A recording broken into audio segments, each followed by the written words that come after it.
You spend all your time trying to get properties under contract, but once you get one, you don't have a real strategy to sell it, and you're likely questioning if you even can. You're scrambling for buyers, you're chasing down offers, and you're hoping that the deal holds together, but you wonder why so many contracts fall out. Today, I'm gonna break down the exact process that we use to build relationships with our buyers, know our buyers' numbers, and that way we are confident in our deals selling before we even market them. If you're new here, I'm Josh High. I'm the co-founder of Heels Homes and Results Driven REI, alongside my wife and business partner, Tiffany High. After experiencing over 2,000 real estate transactions and coaching over 5,000 students nationwide, I can confidently tell you that we've made every mistake that there is to make, and now we help investors just like you avoid them. So that way you can live in what we call option freedom.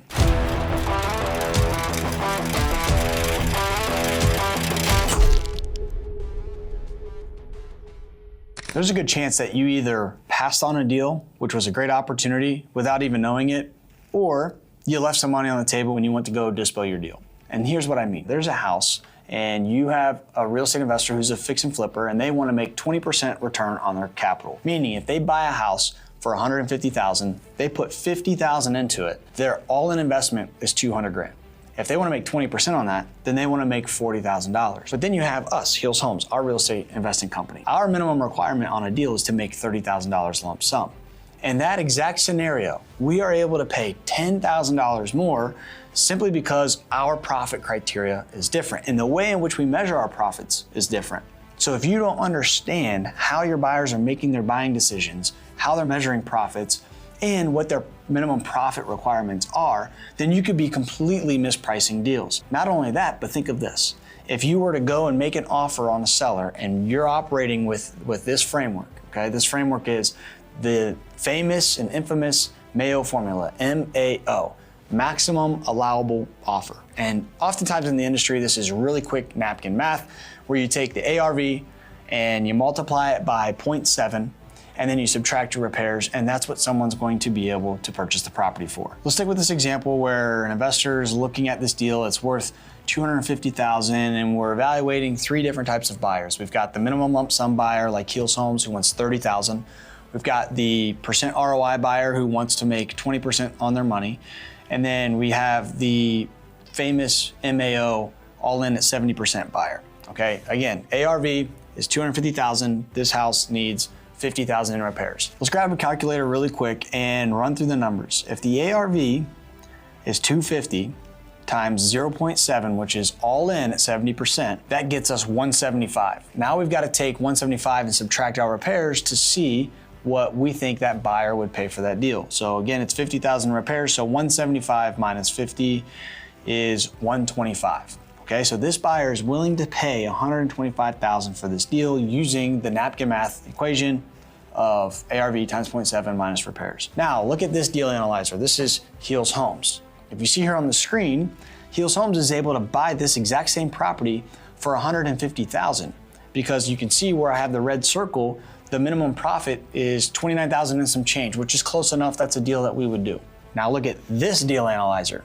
You can see that that person's able to spend $138,000 in order to make 19 and some change. I don't remember the exact decimal that it breaks out to, but it's very close to 20%. That buyer is likely gonna move forward with that. So 3 different types of buyers, 3 different buying criterias, and how they measure profits.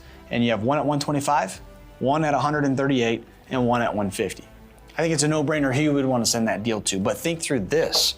You're on the phone with the seller. Their asking price is at a discount, but they're not super distressed. It's not like they're in foreclosure or that they have to sell the house. They would let it go for this price, but you're trying to decide what you can offer. If you're using the traditional ARV times 0.7, if you're wholesaling that deal, you are thinking that you can only sell that for $125,000. Now, what if the seller wants 130 and they're not budging?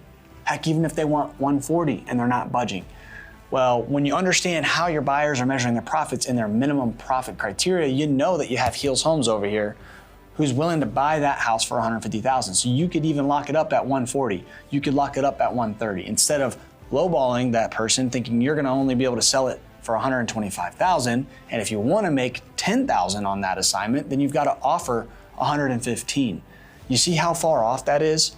Oftentimes, when people come out to our trainings, they don't realize that they're walking away from these deals, completely missing them because they're shooting their offer too low, because they don't understand this concept. So make sure you have consistent conversations.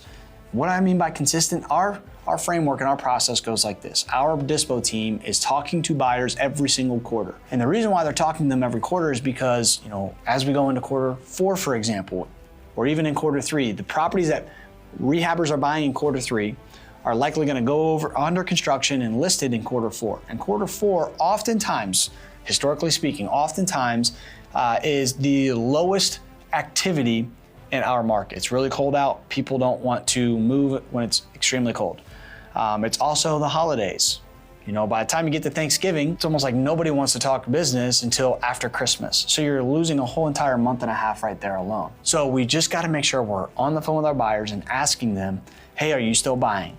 Okay, great. You are buying. How are you changing your criteria, if you even are? And then as we understand this, when we go and we're underwriting deals from an acquisitions perspective, we can now confidently make decisions and make offers at price points that we are now confident we'll be able to move the deal before we ever even market it. So hopefully what you took away from this video is that getting the property under contract is just half the battle. The investors who consistently close deals aren't scrambling to find buyers after the contract is signed.